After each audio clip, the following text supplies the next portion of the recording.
Hello, everybody, and welcome to a brand new edition of Young Stuff's Movie Reviews. My name is Bryan Chevere, and I'm here to talk about three movies that I saw this week that got released this week.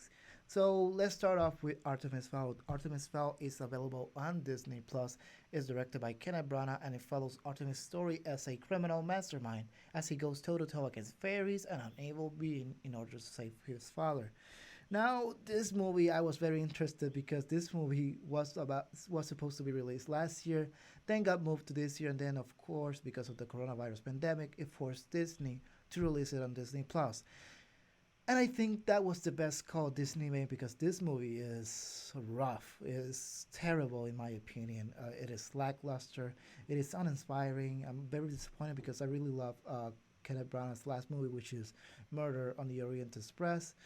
And even though it has a great idea that could have worked in the movie, I think it was executed poorly. So I'm gonna give this movie a 1 out of 5 Funko Pops, making it maybe this movie the first movie to have this rating by me.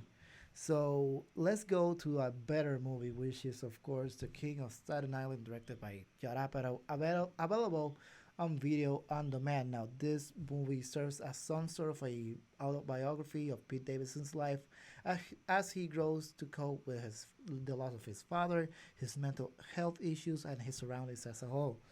Now, I'm more familiar with Pete Davidson's work on SNL, even though he's a little bit of a hit or miss cast member there. But I'm very surprised at his work here on this movie. I really enjoyed this movie from start to finish. Greatly directed by Judd Apatow, great supporting cast members like Bill Burr, Steve Buscemi, to name a few. So I'm gonna give this movie a 3 out of 5 Funko Pops.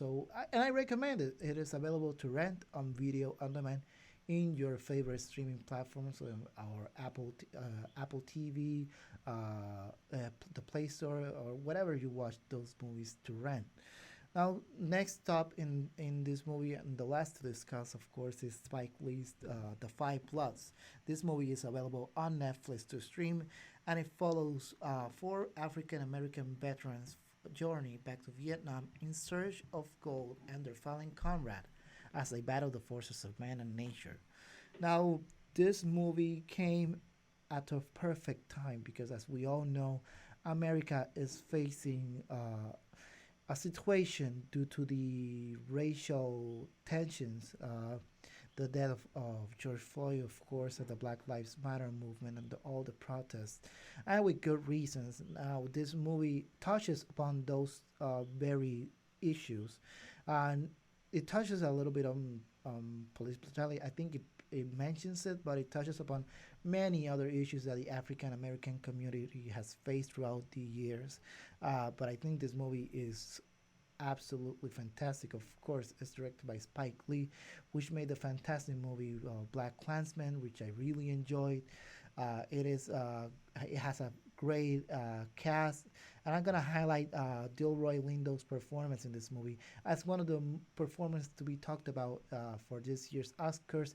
If there is an Oscars this year's to begin with, I think this is another movie for Spike Lee's list of Oscar nominees. So I cannot wait to see how this movie is celebrated later this year.